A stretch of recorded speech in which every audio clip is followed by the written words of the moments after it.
Well, quite a bit, Nicole. You know, when this first incident happened on New Year's Day, there were so many questions about this Tesla Cybertruck.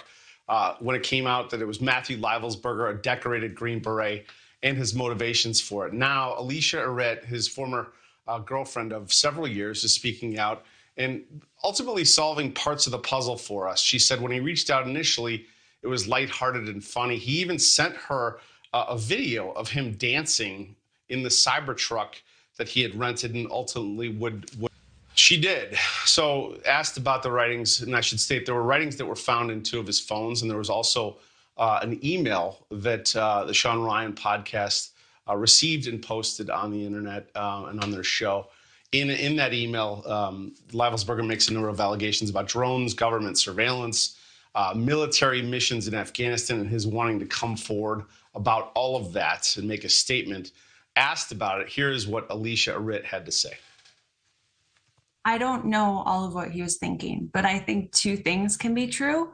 I think it could be true that he had invisible injuries that a lot of veterans struggle with, the anguish of war from 18 years of going on missions. And I think he could have some legitimate concerns about international concerns. He probably had a lot more information than most of us do.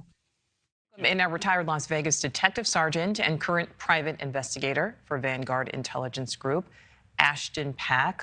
Ashton, thank you so much for your time on this. So there's still a lot of information that we are learning. What do you think is most important in this investigation right now? Good morning, Nicole. Thanks for having me. And, you know, my personal thoughts are now that we've the Las Vegas police working hand in hand with federal authorities have pretty much determined that there's no threat to the community here. This wasn't some kind of a terrorist act.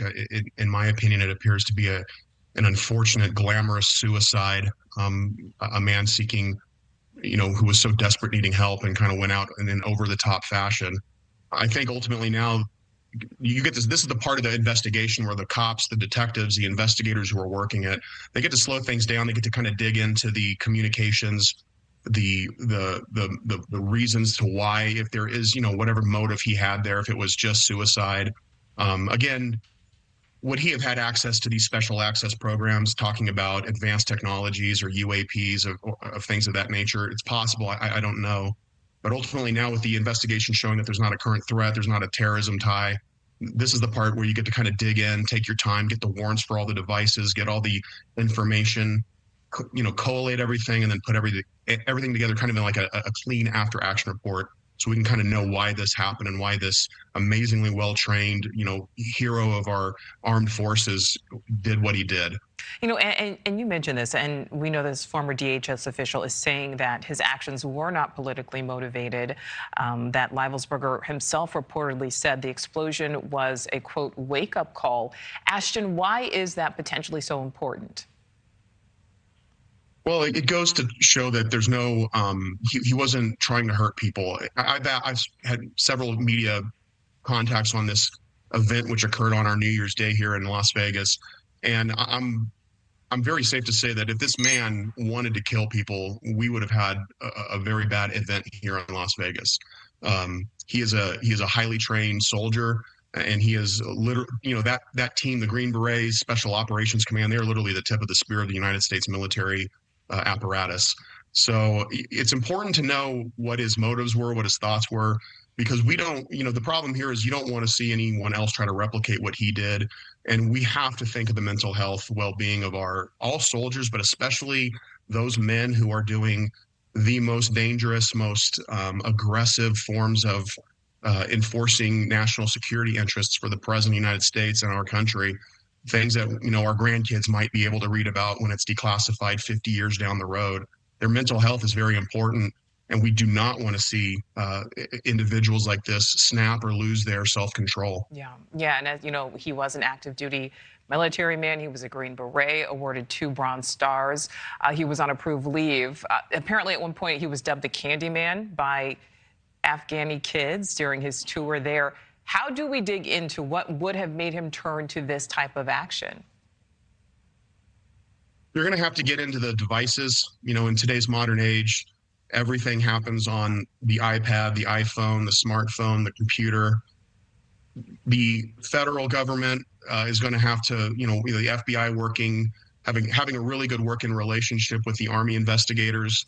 They'll be able to go and interview his comrades, his coworkers, the men who deployed with him, any medical issues that he was possibly facing. They'll be able to kind of get information to see what his mental state was like. And ultimately, digging down into it's 90% of this in today's day and age is getting into the phone. But if he's utilizing encrypted messaging service, it could present a challenge to authorities because it's encrypted. He was a U.S. citizen, so he would maintain all the rights of a U.S. citizen. And it could be a difficult thing to get into some of these devices if they don't have the passcode. But that's where the key will be. That the key information will come from the phones and probably conversations with those who are closest to him. And that's what investigators will be probably focusing on. Okay, good afternoon, everybody. My name is Kevin McMahill, and I'm the sheriff of the Las Vegas Metropolitan Police Department. We are here this afternoon to provide some significant updates to the vehicle-borne improvised explosive device and suicide at the Trump Hotel. We have uncovered additional documents and information we feel it is important to share with you all.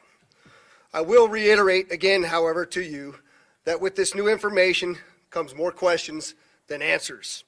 I will not provide an opinion on what the documents mean, nor will we release information or documents that have not been completely verified by our joint investigators. As I said, the joint investigation, again, is being conducted by LVMPD, the FBI, and the ATF, and we've been working this thing around the clock since it happened. In regards to some of the developments, I want to talk to you just a little bit about the fact that on the cell phone of our suspect, we discovered a much larger 6-page, what we're describing as a manifesto. This is in addition to the previously released 2 letters and the email that was sent to the mentioned podcast host. On this particular 6-page document, there is material that we still have not been able to work completely through with our federal partners and the Department of Defense, and some of that material may be classified, so we will not be releasing that document yet in its entirety. You will see some excerpts from that document here in just a few moments. New evidence has also emerged that this death was a suicide and that a VBIED or a car bomb was used in the incident. We'll talk a little bit about that. Of particular note, we also have clear evidence in this case now that the suspect used ChatGPT, artificial intelligence, to help plan his attack. I'd also like to note that in these documents you will see that the suspect believed he was being followed all the way from Colorado. And I want to make it clear that our suspect in this case has never had a criminal history, nor was he on the radar of the FBI or the LVMPD prior to this bombing. For some of the significant updates, I'm going to turn this over to Assistant Sheriff Dory Corrin to go through those processes. Dory? As the sheriff pointed out, we have a few developments, one on the video analysis and the video evidence that we've recovered, the other is on the physical evidence that we've recovered from the vehicle, and finally the digital forensics. So I'll begin with the video analysis. We now have video footage that we're able to confirm that the suspect did prepare and stage for his planned attack. You'll see the suspect here in the video. He'll end up pulling out a can of racing fuel from the back of the vehicle, and then he'll start pouring that racing fuel onto the back where there's contents of explosive materials. You'll see that in just a moment here. It's a white can. We did recover that can from the vehicle and did confirm that it was racing fuel, showing that the vehicle was leaking upon his arrival to Trump Towers. So in just a moment here, you'll start seeing right there, you'll see a trail of liquid falling from the back of the vehicle.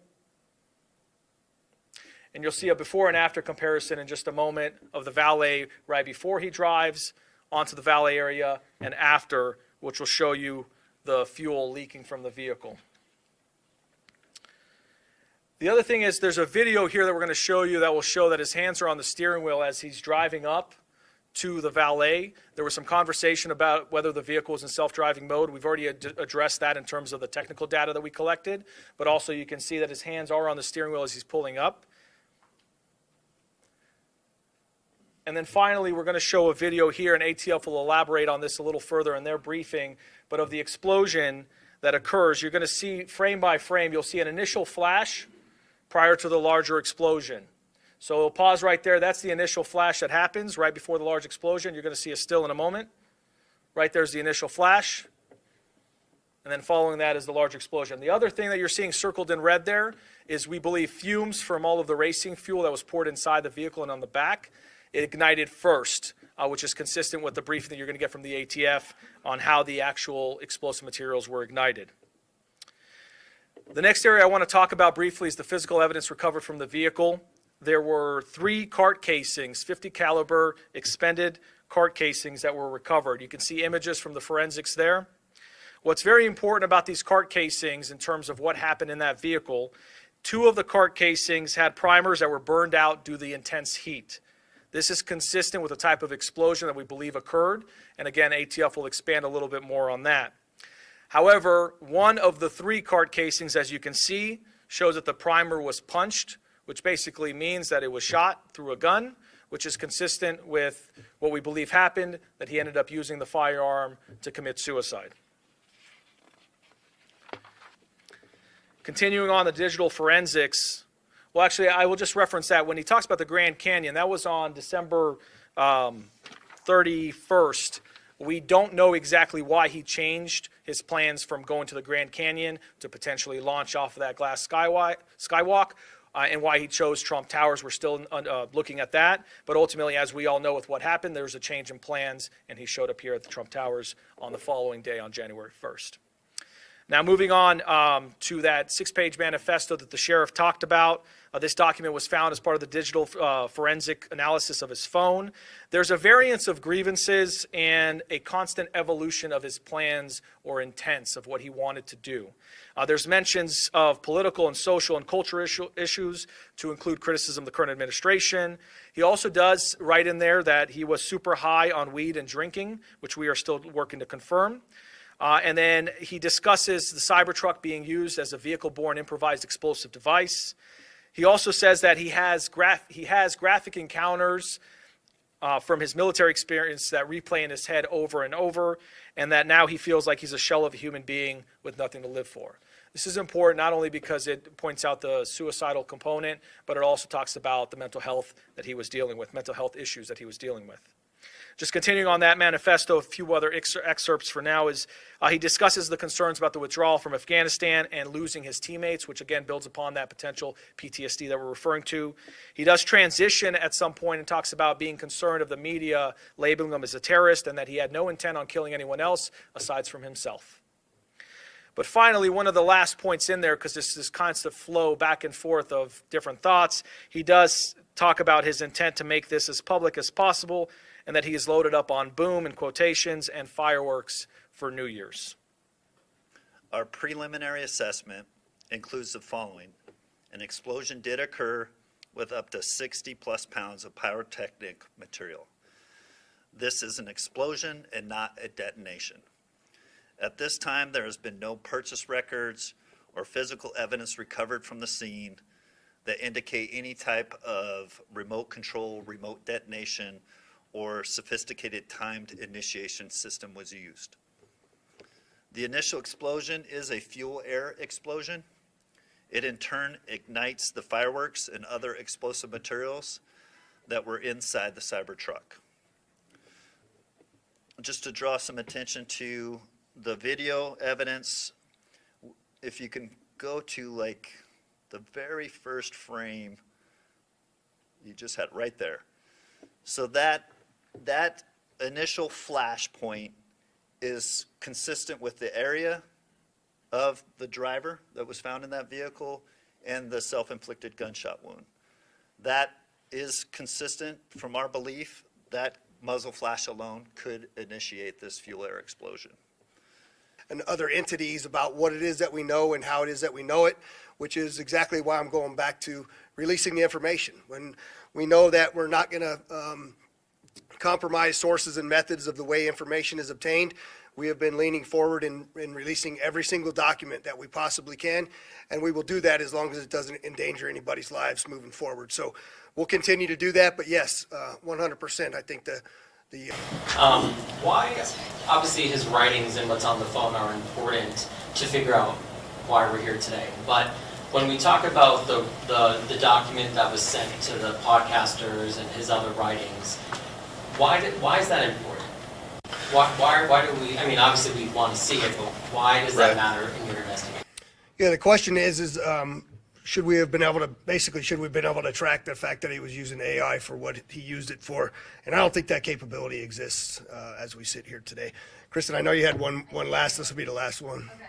Yeah, so the question is there any validity to what he put into the initial email that he had sent out to the podcast? And I can't tell you the answer to that question at this point.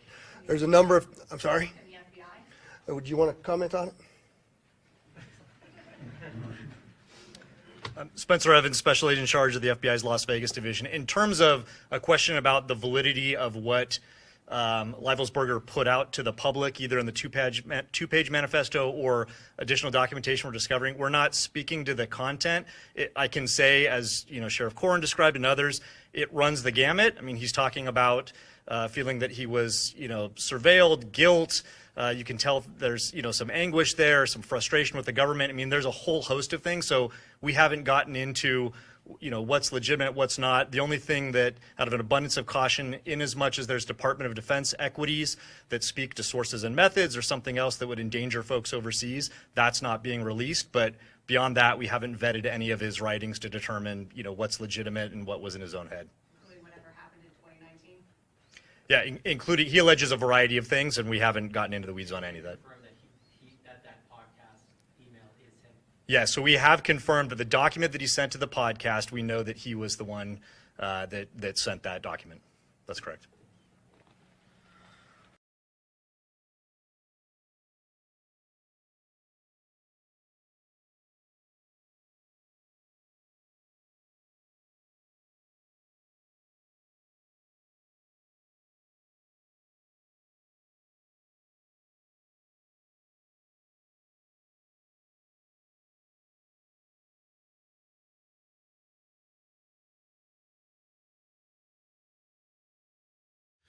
No, that sums it up. Yeah. Perfect. I'll give a background on why that's significant so your viewers understand how this came into my inbox. Perfect. One other thing that I just PAO is there to protect the command. Yeah. 100%, nothing else. Yeah. They're not there to shed transparency on anything. They are there to protect the command. Let's recreate what the story is. So let's go to you, Sam. Tell me how you got the email. All right. So for context, I've run this account for the last 4.5 years. There have been people in and out writing articles and different stuff and just investigations, some big, some small, just trying to keep accountability in the military, but developed a robust network within the military, all branches, and people feed into this and send me messages and here and there. Nothing ever like this has ever come in. But well, it started off as comments. So when you have a big Instagram account, you're going to miss a lot of messages because people message, go to hidden messages and everything else. You miss a lot of stuff. Well, I kept seeing this comment on recent posts that I put in there, and it was from this burner account that said, hey, check your DMs, check your DMs, check your DMs. So I go in there and try to find it. There's no message from this guy, hadn't come through or whatever. And then he messages again once that message was opened up. And I said, hey, your previous messages haven't come through. What do you want to tell me? And he said, what I'm going to send you, now these are literally his words. What I'm going to send you is going to change the course of humanity. That was his phrase, change the course of humanity. Okay, a little bit dramatic. I get these messages all the time. People have this big story they want to tell. They want to expose their command, whatever. I take everything with a grain of salt until I have evidence and proof. So this guy is insistent. He tells me that he is a 18 Zulu who I've spoken to before, and he really needs to get this stuff to me. And then he talks about you. He says, I need you to get me in contact with Sean Ryan. I'm like, dude, I don't know Sean Ryan. I'm not that big, but he's insistent that I get him diverted to media sources, says go to Fox News, whatever else. And I said, all right, tell me what you got.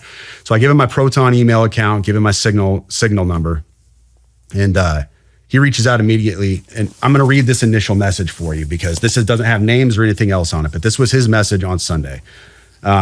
he reached out and said, like I said, this last Sunday, he said, sending with a VPN active on Wi-Fi only. Do not message me. I will send out updates via both Signal and email, but trust me, you're going to want to be involved. Well, first of all, no, I didn't want to be involved. Anyways, and then, so I didn't message. I responded back to his original Instagram message, and I said, hey, I got your message on Proton Mail. And he said, cool, delete this. So I deleted it. That's how I ended up getting this message on Tuesday. So the message that this right here, this manifesto, if you want to call it that, came in on Tuesday. And when I started reading this, my initial take was, okay, this is off the deep end. It's bonkers. I can't validate or verify any of the stuff in this manifesto. Mm-hmm. And I told him that in a subsequent email. And I'll read that to you later, my response to him. And once again, my response to him elicited, hey, get me in contact with Sean Ryan, Fox News, and he even said Pete Hegseth. Get me in contact with Hegseth. And I'm like, dude, I don't have the incoming Secretary of Defense's phone number. Sorry, bro. That's the last time I talked to him.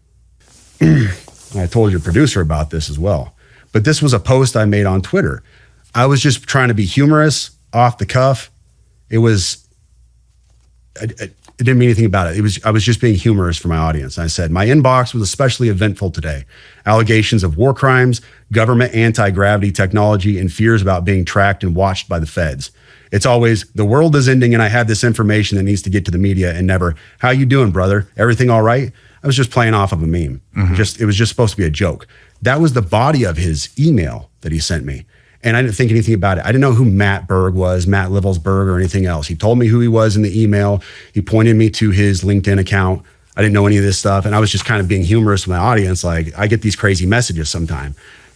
And then the day after that message, I wake up and my buddy was like, hey, Sam, nobody in the community seems to know this guy. Do you happen to know who he is? And I played that for you before we came up here. Just absolute shock. That's how I woke up yesterday. Do you want to play it now? Yeah. Excuse my language. So I woke up and I said, OF, I'm shaking. This guy emailed me 2 days ago. I'm not playing. And then he said, damn. And then this was my response to him at 8:48. Like, just woke up. Dude, I'm fucking shaking, bro. You don't understand. This guy emailed me and told me he was being watched by the FBI and Homeland Security, but they weren't going to do anything to him because he had a VBID. I'm not fucking playing, dude. I have the email. I am shaking, man. This is nuts. And it goes from there. And I sat there for probably an hour talking to my wife. I'm shaking. I can't even think straight. Like, normal day is shot. And I didn't know what I want to do. Do I sit on this? Do I do nothing with it? I've got to tell somebody. I've got to tell the FBI at least, because this is huge. This is all over the news. And then I was like, well, dude, this guy wanted to get in contact with Sean Ryan. So let me get this to Sean Ryan, see if I can get with him. And I had a buddy who knew your producer, and we went from there. But Wow. Do you want to read the email? Yep. So this email came in on December 31st at 10:42 a.m. That is Tuesday. He said, in case I do not make it to my decision point or onto the Mexico border, I am sending this now. Please do not release this until 1 January and keep my identity private until then. First off, I am not under duress or hostile influence or control. My first car was a 2006 black Ford Mustang V6 for verification. What we have been seeing with drones, he puts that in quotes, he says drones, is the operational use of gravitic propulsion systems powered aircraft by most recently China and the East Coast, but throughout history, the US. Only we in China have this capability. Our OPCEN, that's Operations Center, our OPCEN location for this activity is in the box below.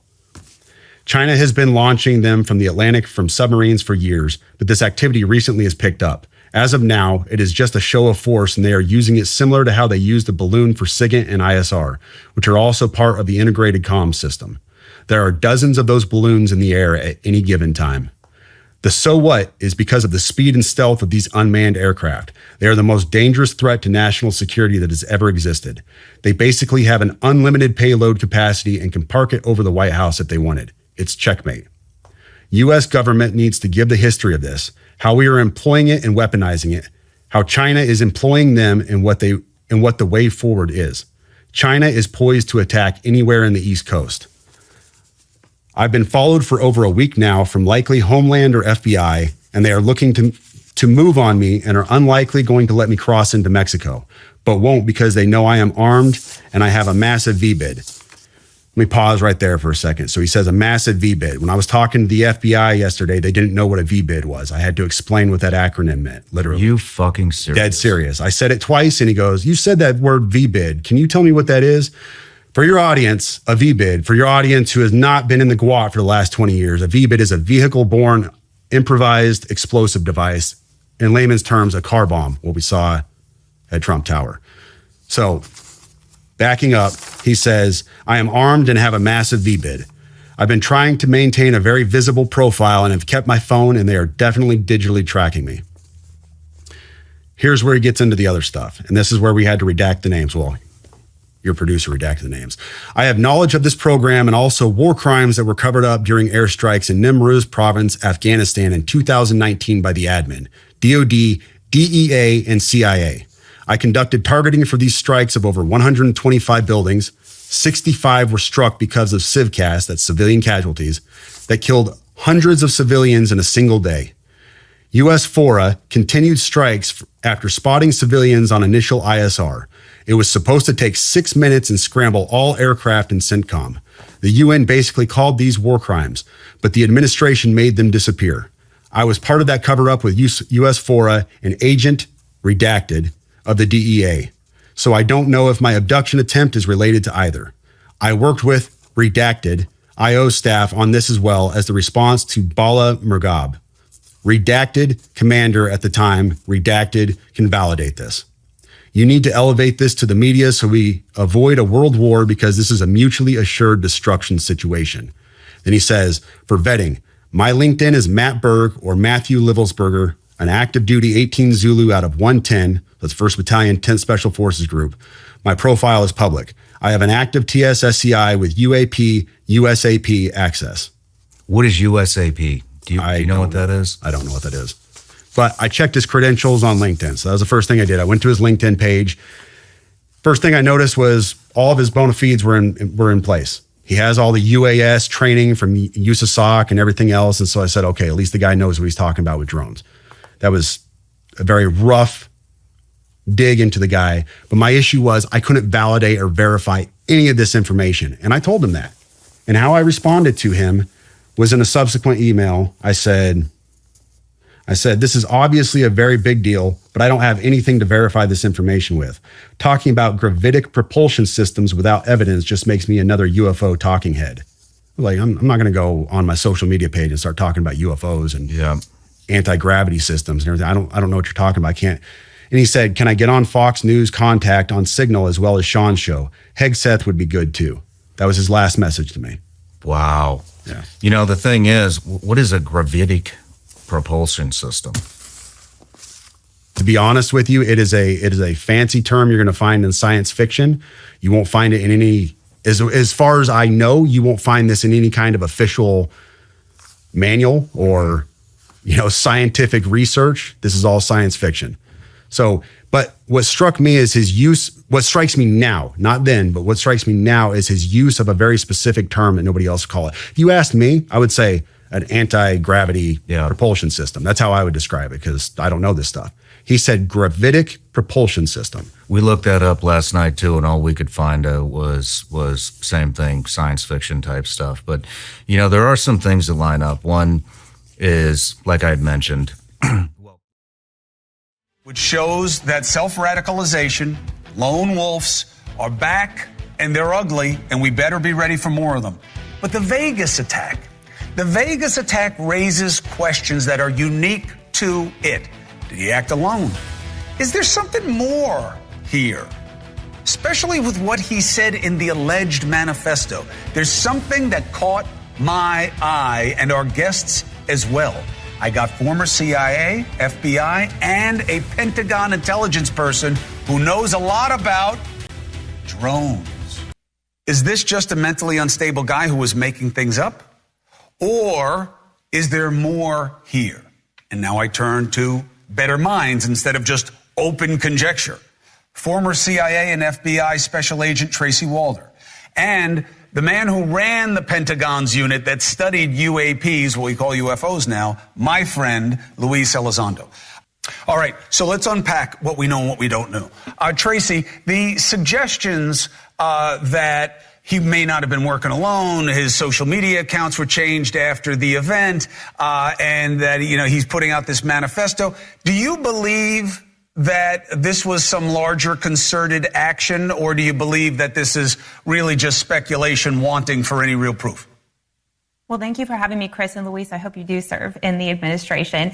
Look, I believe exactly what you talked about. I think this was released for provocation, and that is hugely problematic. The SAC Evans in Las Vegas even said that they couldn't verify where this had come from, though they suspected it may be from him. And that's problematic. You don't run with something like that and then give it no context. Not to mention the fact that, in my opinion, and statements made by his ex-girlfriend, who is a nurse as well, he may have been suffering from mental health issues. And to just release it and then basically go away, which is what Sean Ryan said he was doing after releasing it, is hugely problematic, because you are not providing any context, any information to really go into this issue of, drones from China, as well as war crimes that he alleged by the UN, which are very serious allegations. So I think this is a mixture of PTSD, but also things that Livelsberger actually really experienced when he was in Afghanistan. I think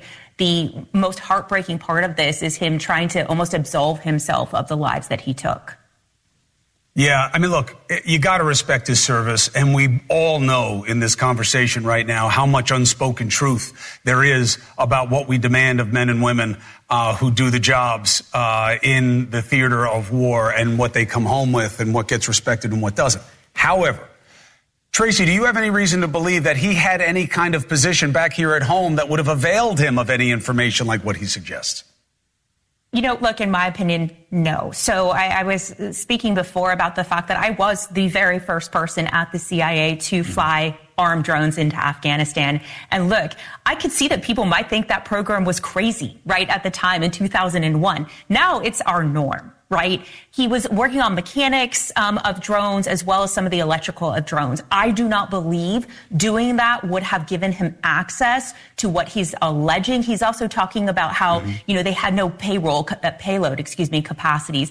I don't think that that's feasible. Again, I don't have my top secret clearance anymore, so there could be information that I am not necessarily privy to, but I do not believe that he would have been cleared into those. I am not diminishing his service in any way, shape, or form. I just don't believe that he would have had those clearances. And yes, Chris, you guys at home. Can I jump on that too? Tracy did work for the FBI, the CIA, and flew drones. Very cool. It's okay to feel that. Luis, what do you know about his speculation about what kinds of capabilities there are? Well, see, therein lies part of the problem, because when you are in a tactical environment as what we call a special operator or a tier 1, tier 2 unit, you do have access to drones, but they're not the type of drones that Tracy's familiar with flying. They're not the warheads on foreheads type that we often use in the prosecution of the global war on terror. They're more tactical. They're very light based. Most of them are less than 50 pounds. They have very little payload capability, very, very little loiter capability. And most of these are not fixed wing, although there's a few variants of it. But these things are basically designed to be thrown into the air, look at the battle space really quick, make a split level second decision, and then go into combat. The type of drones that seem to be referred to in this email, which, by the way, we haven't verified if it's really him who even wrote that email, right? They seem really, there's some incongruencies there between the manifesto and the email. It makes me scratch my head, because usually a special operator isn't going to be somewhere like Tracy is, somewhere, I won't say where, but, flying a drone thousands of miles away. That's typically not the role of a special operator, in this case, a Green Beret. Army Green Beret. So it leaves me there scratching my head. And then some of the vernacular, some of the verbiage that's used in the email is not really consistent with the special operator. There's some Army and military parlance, but there's a things that are off, the way they refer to certain units and the way they do business. That's not really the way a special operator would talk. Now, I could be wrong. Maybe this is some sort of psychotic episode. Look, PTSD is real. I get it. A lot of my colleagues have suffered from it, and it is very debilitating. And maybe this person here thought what we're calling a terrorist act. Maybe they thought they were doing a protest, right? But with that said, at the end of the day, I think we have to let the FBI do its job and really tease out the information. I think it's a little too premature to make a conclusive statement that this email is definitely tied to the manifesto that was apparently or allegedly found in the burnt out vehicle. And just to make a point that we will make very often here on News Nation, and we were one of the first to ever make it, wouldn't be having to ask these questions if the government were more transparent about what is flying around in the air all over this country. And they can certainly do a lot better than they're doing without giving away national security. Tracy Walter, thank you very much. Mr. Elizondo, I look forward to having access to you until I do not. Thank you very much, both of you, for being here.